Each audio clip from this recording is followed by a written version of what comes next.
Graça e paz aos irmãos e irmãs da Sala do Discipulado.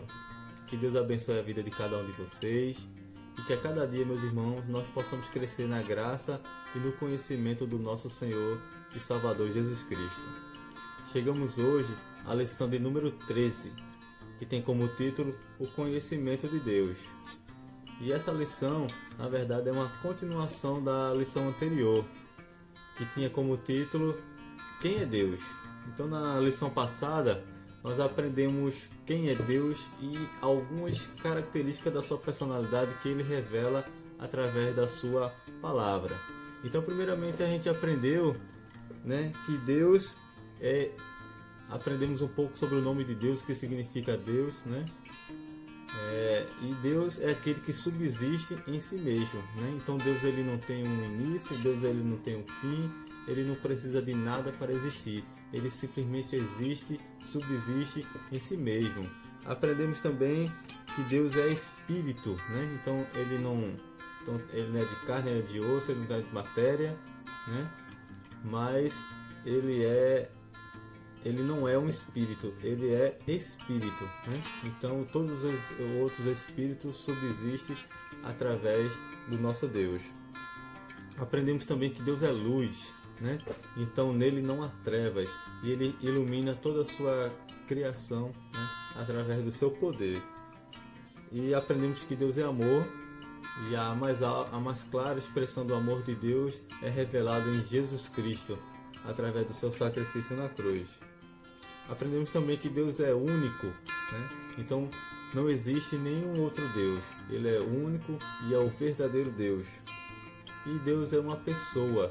Por quê? Porque através da sua palavra nós aprendemos que Deus ele tem características de uma pessoa, alguém que se relaciona.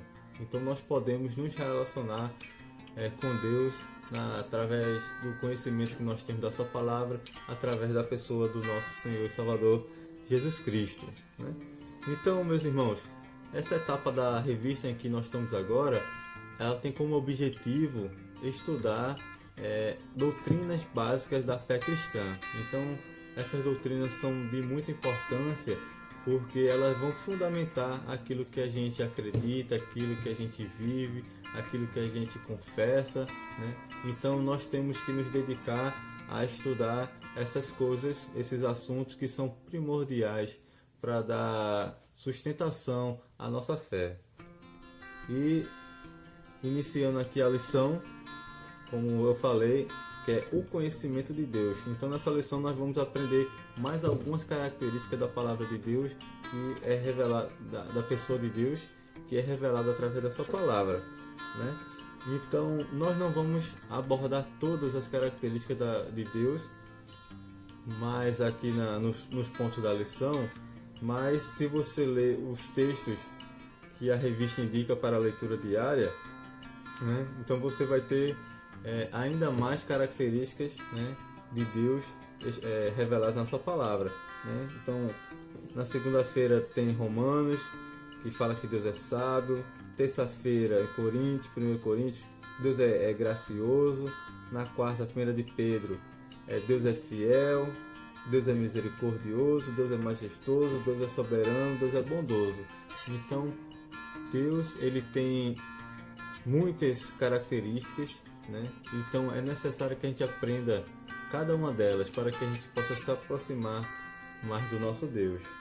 Então essa lição ela tem como texto para guardar no coração o texto que se encontra lá em Oséias capítulo 6, o verso 3, que diz: conheçamos e prossigamos em conhecer ao Senhor.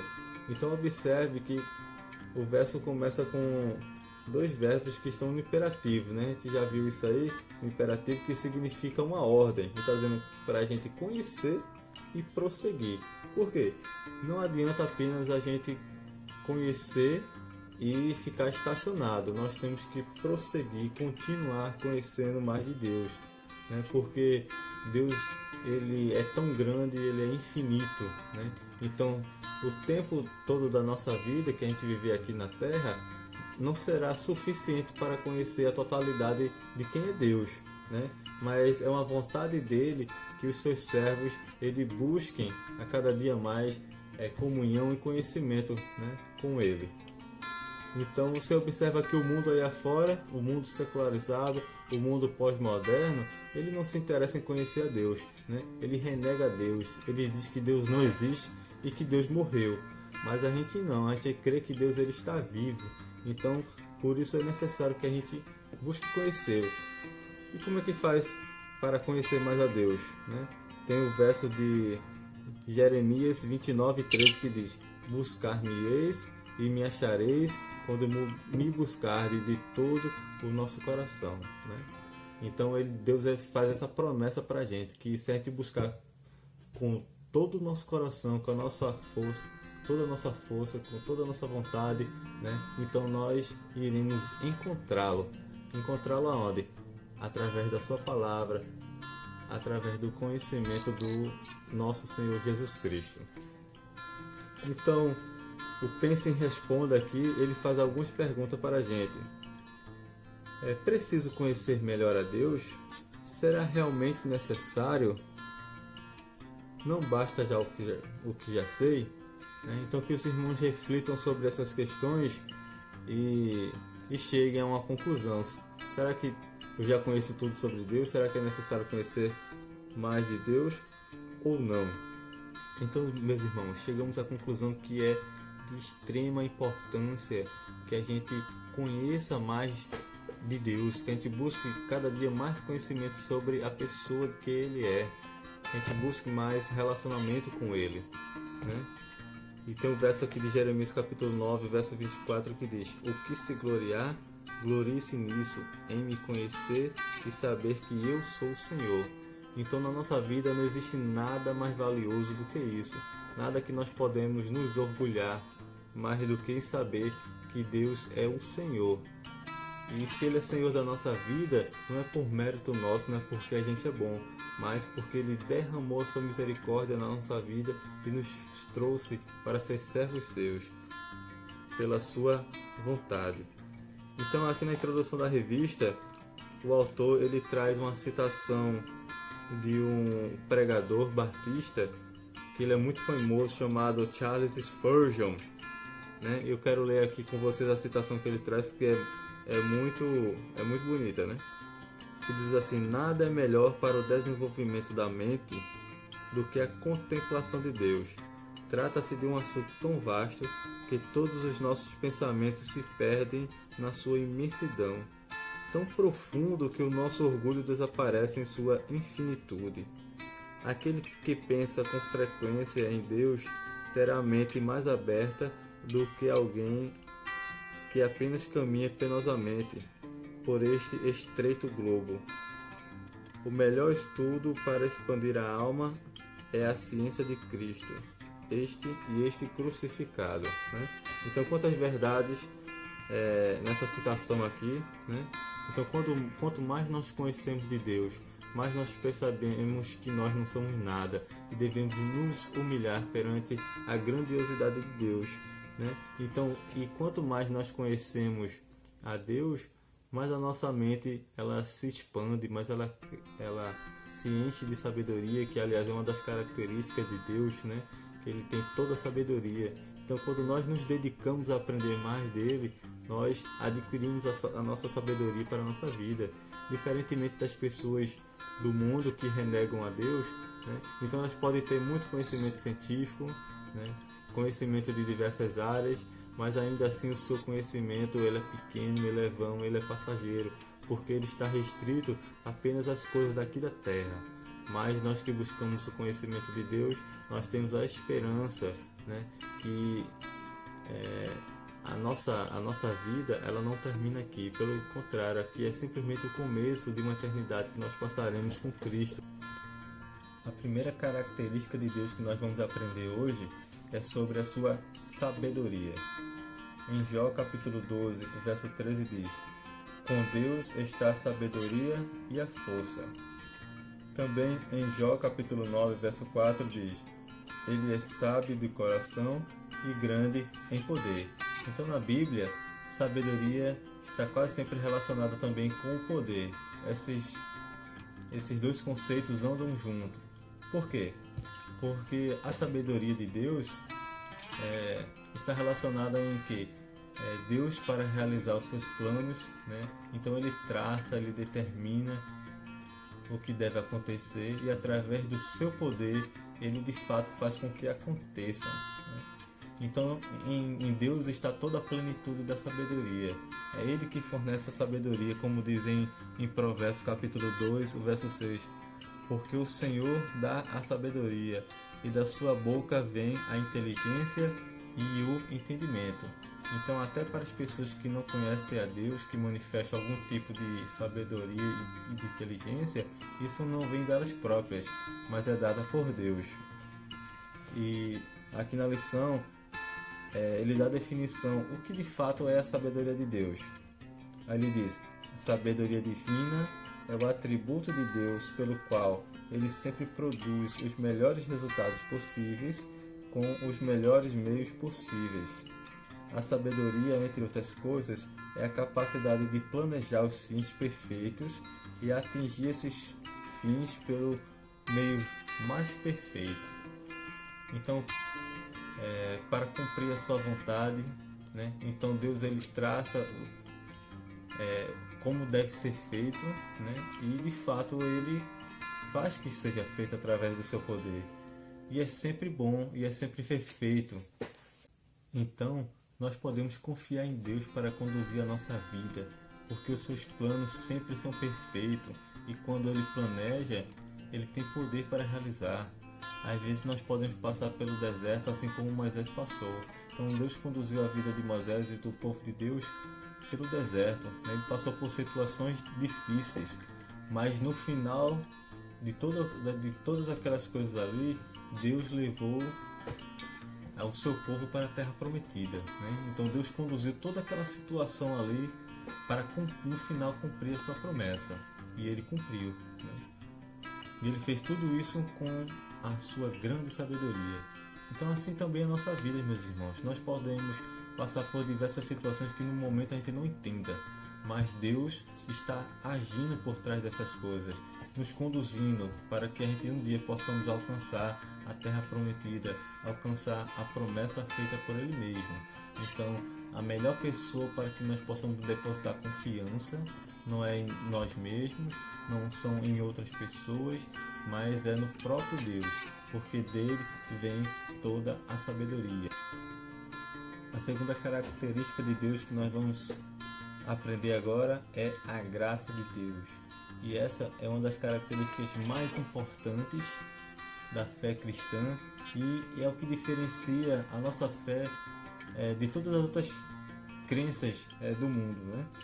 A graça de Deus é um dos conceitos mais importantes que nós podemos conhecer. Em Efésios capítulo 2, verso 7 diz: para mostrar nos séculos vindouros a suprema riqueza da sua graça em bondade para conosco em Jesus Cristo. Então a revista vai nos apresentar aqui algumas definições sobre o que é graça. Então James I. Parker diz: a graça de Deus é o amor manifesto livremente aos pecadores culpados apesar da sua falta de merecimento. Outra definição é: a graça é sua bondade derramada apesar do demérito e da dívida humana. Pela sua graça, Deus nos imputa merecimento, onde não havia merecimento algum, e declara isento da dívida aquele que antes era devedor de tudo. Outra definição: a graça surge do fundo do coração de Deus, do abismo incompreensível do seu ser santo. Mas o canal pelo qual os homens recebem a graça é Jesus Cristo, crucificado e ressurreto. Em Efésios 2, capítulo 8 diz: porque pela graça sois salvos mediante a fé. Isto não veio de vós, é dom de Deus. Então isso significa que nós somos pecadores, ou seja, pecadores significa o quê? Ofensa a Deus. Então todos os homens são pecadores, todos os homens ofendem a Deus, fazem aquilo que não agrada a Deus. Então, sendo nós pecadores, ainda assim Deus ele nos dá o presente da salvação através de Jesus Cristo.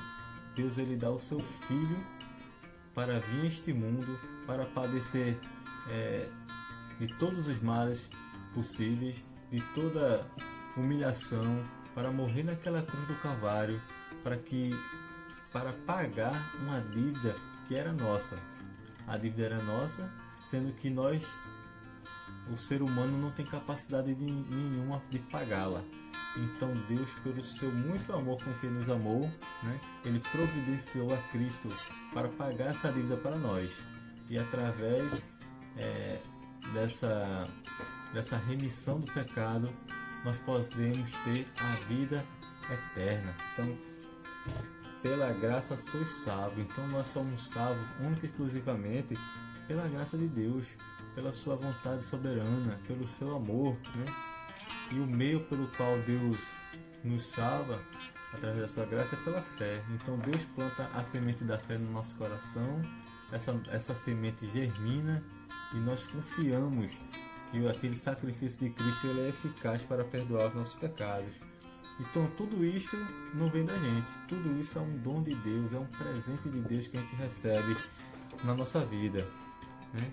Então a revista vai dizer aqui mais na frente que a graça de Deus se manifesta ao homem como fonte de perdão do pecado. Então, como eu falei, nós pecamos porque nós ofendemos a Deus, nós já nascemos com a semente do pecado na nossa vida, né? Então não tem como fugir disso. Então todo homem ele sempre vai ser pecador. Então a graça de Deus se manifesta para perdoar os nossos pecados, como motivo de salvação, né? Então Deus perdoa os nossos pecados para que a gente alcance a salvação e como fonte e garantia de vida eterna, né? Então ele não simplesmente perdoa os nossos pecados e nos salva, mas ele garante. Então esse presente que Deus nos dá, ele não pode ser tomado mais. Então se Deus nos deu essa dádiva, então ninguém pode tirar, nem nós mesmos, né? Então ele é garantia de vida eterna. A origem e a continuidade da fé são dons da graça. Você reconhece a graça de Deus em sua vida? Fiel é Deus pelo qual foste chamados à comunhão do seu Filho Jesus Cristo, nosso Senhor, né? Então Deus nos dá através da sua graça a salvação e é Ele que nos garante que a gente permaneça nesse estado, né? Então você reconhece a graça de Deus na sua vida, né? Outra característica que devemos conhecer de Deus é a sua fidelidade. Então já aprendemos sobre a sabedoria, sobre a sua graça e agora chegamos à fidelidade de Deus. Então em 1 Coríntios capítulo 1, verso 9, o apóstolo Paulo diz: Fiel é Deus, pelo qual fostes chamados à comunhão de seu Filho Jesus Cristo, nosso Senhor. Então ele diz: fiel é Deus. Então quando Paulo fala que Deus é fiel, significa que ele é constante, não muda, é firme no que fala. Então a fidelidade de Deus, ele está centrada na sua própria palavra. Então se Deus falou, se Deus determinou, então ele vai cumprir. Então através da sua sabedoria e do seu poder, ele vai criar todos os meios, né, para realizar aquilo que ele próprio determinou. Então por isso ele é fiel, porque ele não muda, né? Ele não pode ir contra a sua própria vontade, ele não pode ir contra a sua própria natureza, ele não pode ir contra aquilo que ele mesmo falou. Então Deus ele não é homem para mentir. Então se ele falou, ele cumpre, né? Então mais uma característica de Deus que nos dá segurança, que nos dá confiança, que nos faz entregar, depositar nele a nossa vida, né? Porque ele sempre promete coisas boas para a gente, desde que a gente se arrependa dos nossos pecados, entrega a nossa vida nas mãos dele. Então ele sempre tem o melhor para nós. Então se ele promete, ele é fiel para cumprir. Então Jeremias escreveu: grande é a tua fidelidade. Davi, no Salmo 36, verso 5, diz: é que a fidelidade de Deus chega até as nuvens. E no Salmo 100, vemos que a fidelidade de Deus dura de geração a geração. Então todos esses versos mostram como é grande, como é extensa, né, como é infinita e eterna a fidelidade de Deus, porque mais uma vez a fidelidade de Deus não está centrada no homem, mas está centrada na sua palavra. Então a sua palavra permanece para sempre e consequentemente a sua fidelidade também. Então confiemos em Deus, porque Deus é fiel. Se Deus promete, Ele cumpre. Mas outra característica de Deus que nós temos que aprender é sobre a justiça de Deus.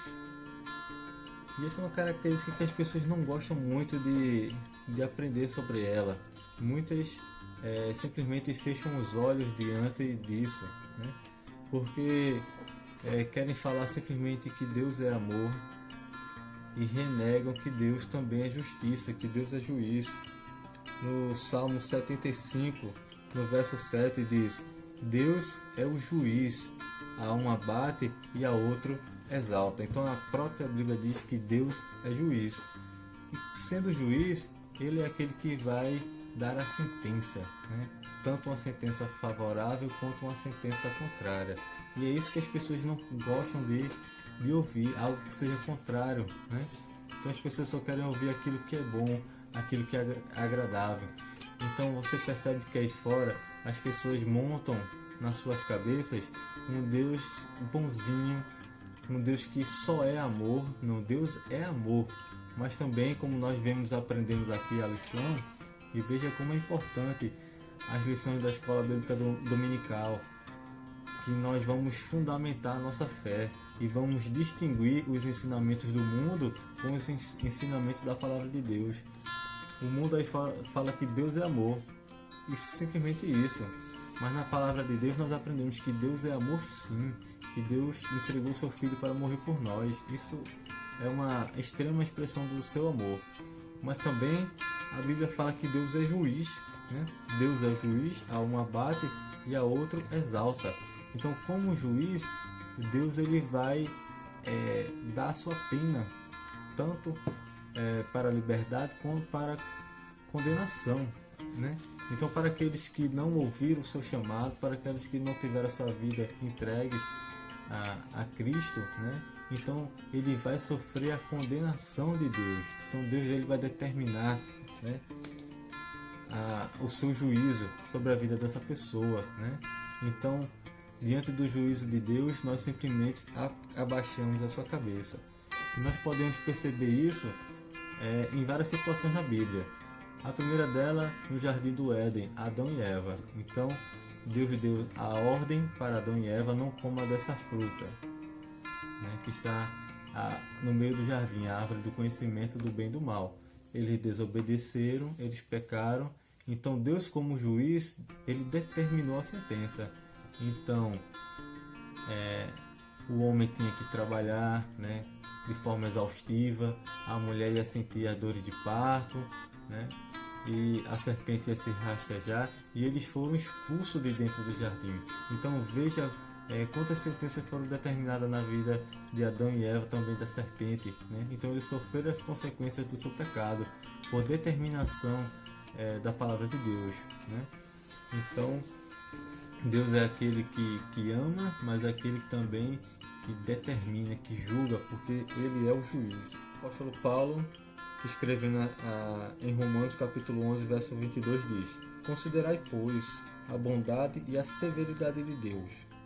Para com os que caíram, severidade, mas para contigo a bondade de Deus, se nela permaneceres, né? Então, se permanecemos em Deus, né, então receberemos a sua bondade e a sua misericórdia. Mas se nos desviarmos do caminho do Senhor e não reconhecermos seus caminhos, nós receberemos a severidade.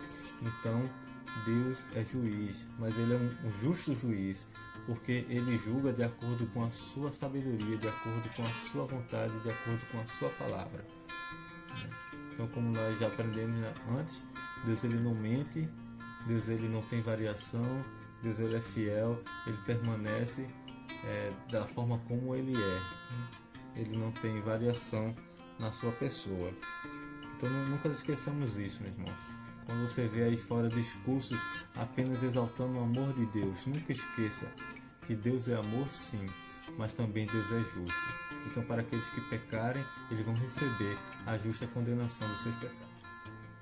A última característica que nós vamos aprender sobre Deus nessa lição é a sua santidade. Então, Isaías capítulo 6, versos 3 diz: Santo, Santo, Santo é o Senhor dos exércitos, toda a terra está cheia da sua glória. Então, Santo, Santo, Santo, quando você vê essa repetição na Bíblia, é porque esse é um sinal de enfatizar, né? E de perfeição, tá? Enfatizando a perfeição desse termo, Santo, Santo, Santo. Então a santidade é a própria expressão, né, da sua personalidade. Então isso revela toda a sua pureza, né? Revela que em Deus não há mal algum, não há pecado algum. É impossível que Deus peque, né? É impossível que haja qualquer tipo de traço ruim na pessoa de Deus, né? Em Hebreus capítulo 12, verso 14 diz: Segui a paz com todos e a santificação, sem a qual ninguém verá o Senhor. Então veja como é importante buscar a santificação. É uma ordem de Deus para a nossa vida. Mas observe também o quanto é difícil manter a santificação, porque o próprio sistema que nós vivemos é um sistema que nos leva a pecar, a nos sujar, a fazer aquilo que não agrada ao Senhor, né? Então, todos os dias nós somos desafiados com inúmeras situações que muitas vezes nós queremos levar vantagem em cima do nosso próximo, situações que muitas vezes nós somos levados a ter pensamentos ruins em relação a outra pessoa, situações em que a mídia, as propagandas comerciais nos levam a uma imoralidade sexual, né? Então veja como são diversas situações que tentam nos tirar a nossa santidade. Então isso é um desafio, né, que deve ser travado todos os dias, né, debaixo da graça e da misericórdia de Deus, para que a gente possa buscá-lo a cada dia mais e assim teremos força, né, para resistir todas as tentações, todas as ciladas. E mesmo que se cairmos hoje em algum ponto, né, nós temos a oportunidade de pedir perdão a Deus e de recomeçar e de continuar na nossa caminhada. Então estamos chegando ao fim da lição. Veja o quanto é importante a cada dia conhecer mais de Deus, o quanto é maravilhoso, né? Porque nós percebemos, né, o quão grande Deus é na nossa vida e o quanto Ele pode fazer por nós. Porque se dependermos de nós mesmos, nós não podemos fazer nada, né? Então na lição de hoje, recapitulando, né, nós aprendemos sobre a sabedoria de Deus, que Deus é a plenitude da sabedoria, é Ele que fornece toda a sabedoria, né? Então tudo que Ele planeja, Ele cumpre, e Ele cumpre da melhor maneira possível, da maneira mais perfeita. Então toda a sabedoria provém de Deus. A graça de Deus, né, é o que? É aquele favor que nós recebemos na nossa vida que nós não merecemos, né? Então nós somos pecadores, não merecemos nada da parte de Deus, mas mesmo assim Deus Ele nos ama e providenciou a salvação através de Jesus Cristo. Então é pela graça de Deus que nós somos salvos por meio da fé, e isso não vem de nós, é um dom de Deus. Aprendemos também sobre a fidelidade de Deus, né? Então a fidelidade de Deus implica que Deus Ele é imutável, que nele não há variação. A fidelidade de Deus está concentrada na sua palavra. Então se Ele prometeu, Ele cumpre, porque Ele não muda. Outra característica foi a justiça de Deus, né? Então Deus Ele não é simplesmente amor, Ele também é justiça, né? Então como juiz, um juiz justo, Ele vai julgar com retidão, né? Então Ele vai dar a cada um segundo as suas obras. Então se você não depositou a sua confiança em Cristo, né, então você vai receber o devido pagamento e recebimento pelo seu pecado. E aí A última característica foi a santidade de Deus, que expressa a sua pureza, né? Que em Deus não há nenhum vestígio de maldade, vestígio de alguma coisa ruim, né? Então ele é totalmente puro, né? Ele deseja que nós a cada dia busquemos a nossa vida pureza, né? É uma ordem de Deus para cada um de nós. Então, meus irmãos, que vocês possam meditar nessa lição, que a cada dia vocês possam buscar mais conhecimento da palavra de Deus, né? Para que nós possamos nos aproximar mais dele e conhecer mais desse Deus tão grande, tão amoroso, tão bom para conosco, que nós não merecemos nada, mas ainda assim ele nos amou, né? Então, que Deus abençoe a sua vida e fiquem com Deus.